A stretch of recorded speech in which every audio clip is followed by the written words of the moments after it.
Welcome back everyone to my Let's Play of Dragon Warrior 3 for the Nintendo Entertainment System. Last episode, with the magic key in paw, Prince Ernie and his companions unlocked a whole bunch of magic key doors, got a bunch of treasure, and kind of learned where they need to head to next.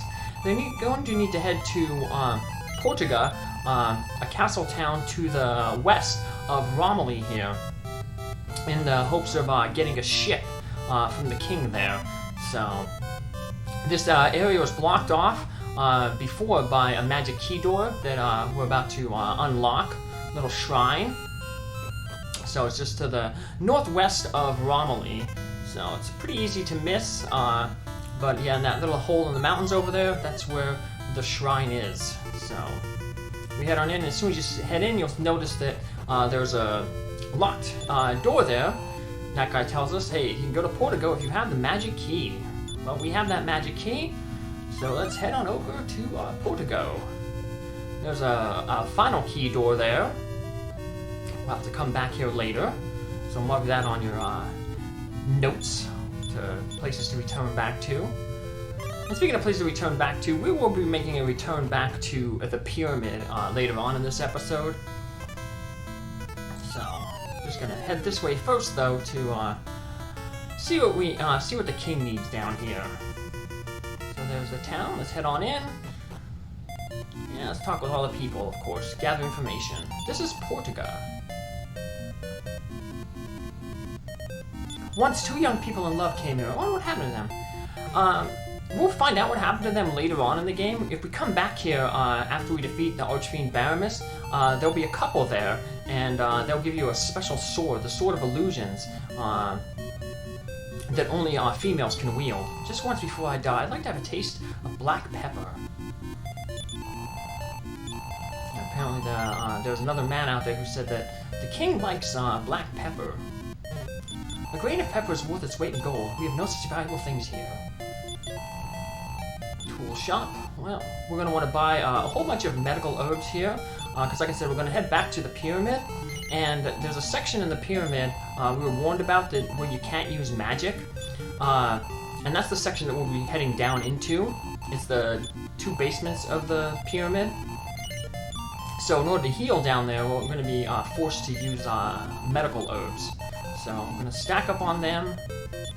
I'm going to at least leave one free space in our inventory, though, because for the treasure. It's really bad that magic doesn't work down there, because otherwise you can just use the outside spell and return. Because one of the treasures that we're going to get down there, well, the main treasure we're going to get is the Golden Claw, and that really increases the amount of encounter rates. So, just checking out on my thing. Yep, still have one free spot of inventory there. So, there's a horse. Is it Mr. Ed? No, because he doesn't talk. There'll be a person there later on at night. We'll come back to this town then during the night.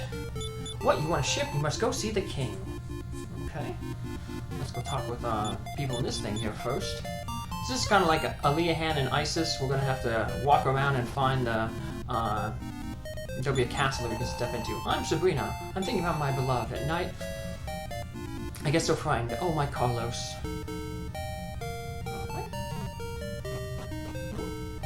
Head on over.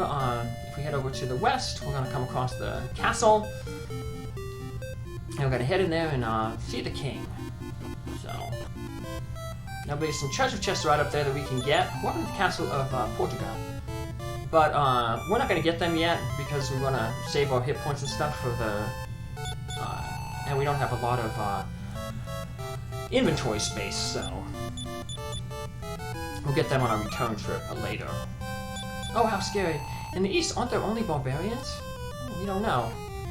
We know the way to the east, though, is blocked by a tunnel that only the dwarf nerd can get through. But remember, he wouldn't let us pass earlier. I speak only the truth. Do you wish to hear the truth? No, that's a pity. If we say yes, what's the truth? Haste makes waste. That's the honest truth. Many people have gone to the east, never to be heard from again. It is said that in the country in the far east, black pepper may be had in plenty. Therefore I say unto thee, go ye to the east and report back to me what you encounter there. And should I return with black pepper, I shall name the heroes true and grant their ship. I will show Nord this scroll, and he will be thy guide. So now we have in our inventory, we'll notice that Tennison has a royal scroll. We can show that to Nord, and then he will show us the special way through that cave, that dead-end cave that we ran into earlier. And that'll get us to the east. But like I said, before we head to the east, we're going to head back to the west to the pyramid, clear that out.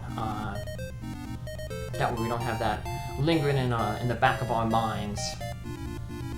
So I'm going to come back here, off screen, just walk around here until it's nighttime. So then that way I can head back in here and see what people say during the night. See if we get some different information. Well, this poet's still here. Tells the same stuff. Somebody's sleeping in the inn here. We can stay there. I don't know where we'd stay though, because there's no other bed available. And this place that had a horse in it earlier will now have a man in it. Ah, my dear Sabrina, I can neither see nor talk to her now. Does thou know Sabrina? If we say no, she says see. If we say yes, he says, well, please tell her Carlos loves her still. Sabrina was the lady in that house to the northeast here, one we're going to enter in right now. So it's weird. It's almost like Dragon Quest 1 where in Moldar, where there was the two lovers who couldn't meet each other even though they were in the same town. They were just in the opposite end of town. Miscommunication there, so... Sadly, just like in Dragon Quest 1, we won't be able to solve that miscommunication between these people, so... Like most castles, we won't be able to enter this one at night. The king has certainly turned in for the night already. Stay overnight at the inn and then come back in the morning. Well, we're not going to do that.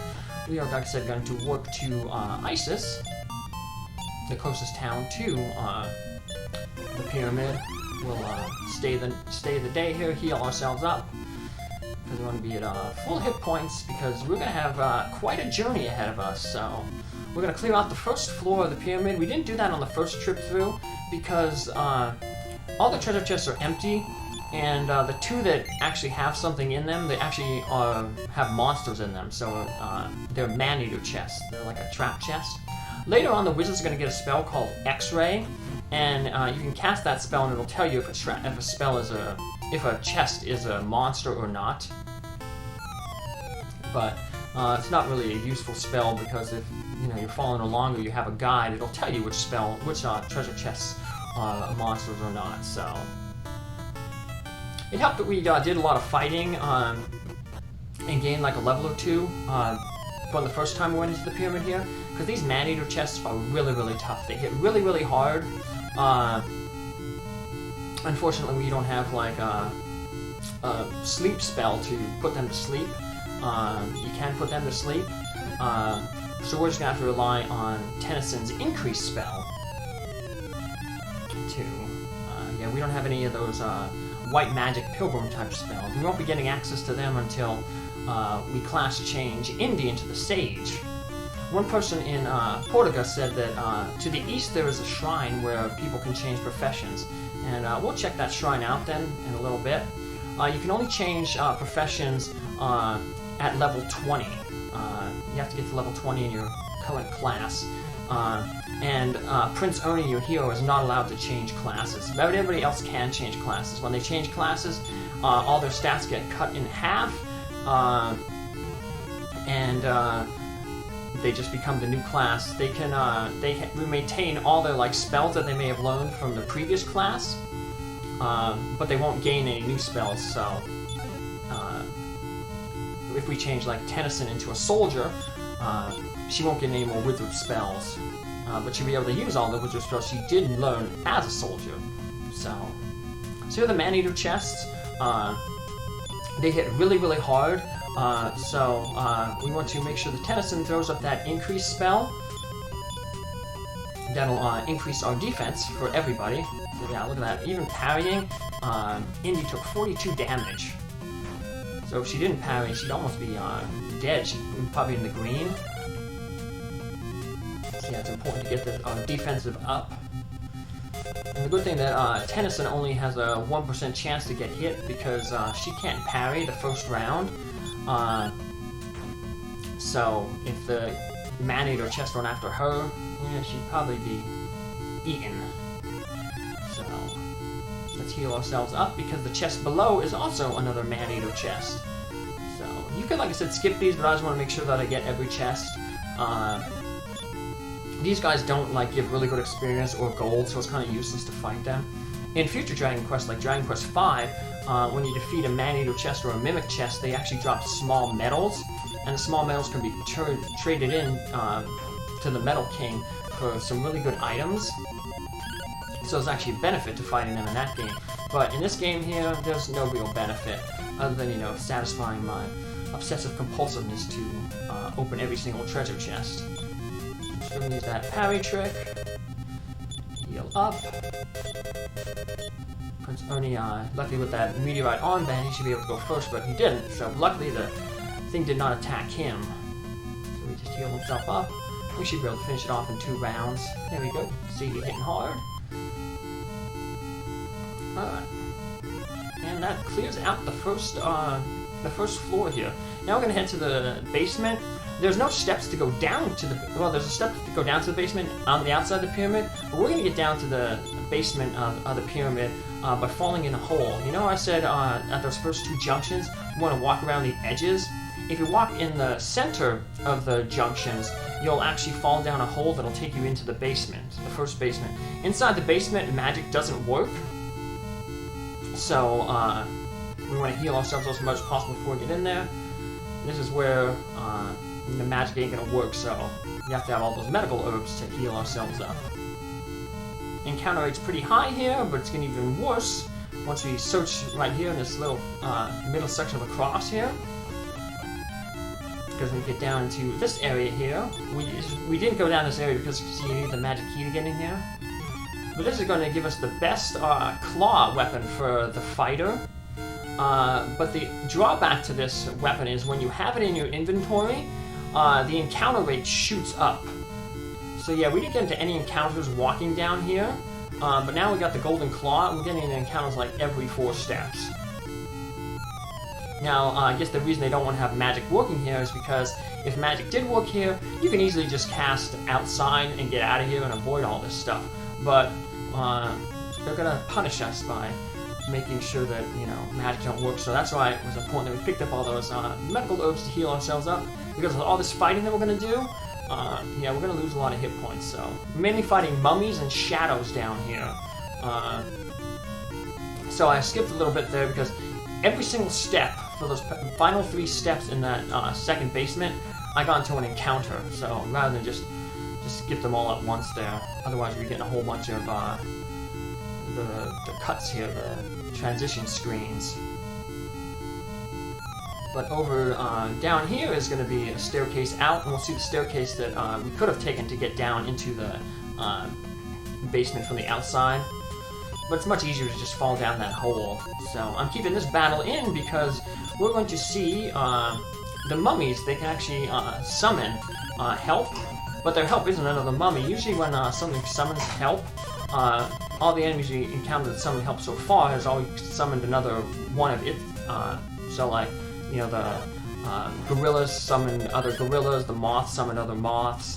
But the mummies here, they actually summon a different type of enemy, a stronger enemy than what we normally be fighting at this stage, the Hork.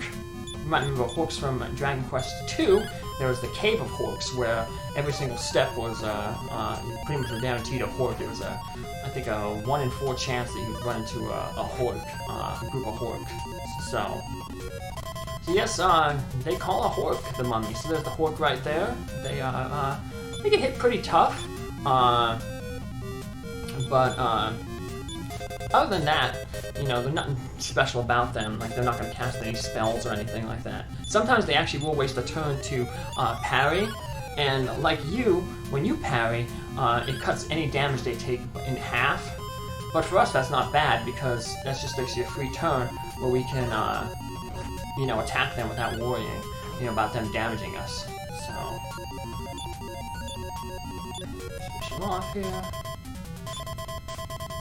Fine. they're going to be a common enemy a little bit later on. Like I said, we just got run into them a little earlier because it was summoned. So, he's wasting a bunch of turns on assessing nothing, assessing the situation. So that's a free turn for us. And we'll just have Tennison parry just to be safe. Alright. Now, you don't have to have the Golden Claw equipped because none of our characters can equip the Golden Claw. All it has to do is be in your inventory. So we're going to want to get rid of that Golden Claw as soon as possible. Now, the Golden Claw, you could sell it for a lot of money, but I'm just going to put it in the vault. I have a few items that I want to put into the vault anyway because of some of the treasure chests that I looted in ISIS. We looted those 8 treasure chests. So it's time to put those treasures. We got a few C's. I also got another weapon here, a Thorn Whip. I'm just going to leave that here. We'll leave some items here. Like I said, mainly leaving the seeds because we'll use them at the end of the game when we're not leveling anymore. There's that War Scroll we need to show to Nord the Dwarf. We'll go visit him then in the next episode. I'm just going to leave a whole bunch of our stuff here, clear up our inventory, so then that way we can get those treasure chests in the next dungeon and also back in Portoga, the castle there. If you do get those treasure chests, you want to be careful because there's damage tiles in front of them, and those damage tiles can hurt pretty bad, and we don't have the safe step spell that allows you to avoid damage from damage tiles. So, the step guard spell. But, of course, we're lucky that that one's right in town, so any damage we take, we can just easily, hey, just step back into the inn there and heal up. But there we go, we dropped off all the stuff that we need. So, let's go, we'll go talk with Mom, actually. We'll save a little bit of cash. No, Prince Ernie has everything he needs. Now, Poison Moth Powder, we're going to keep that for, like, battle with metal slimes, because if we confuse the metal slime, and they won't run away, and they actually may hit each other. So, there's going to be a bunch of metal slimes around the Shrine of Dharma, where we can change classes. Speedrunners, there's a trick to use that you can guarantee yourself an encounter with metal slimes. You can use that to grind really efficiently, but we're not going to really take advantage of that, so because we're not speedrunning the game. Poison Needle can also be useful against those metal slimes, because everybody else is only able to do 1 damage to the metal slime, just like the Poison Needle would, but the Poison Needle has that 1 in 8 chance that it might hit a vital point on the metal slime and instantly defeat them, so... the metal slimes, they have that 50% chance to every turn to run away. So getting them to stick around for, 4 turns till you take them out with just 1 point of damage, it's not very good odds. So we're going to save here with the king, and then we will warp back to Asarim, which is the closest town to the cave, to go where Nord is. So we're going to go back to see Nord, give him that scroll, and hopefully he can take us to the east where we can go look for the pepper. Next episode. Take care, have a good day. Bye.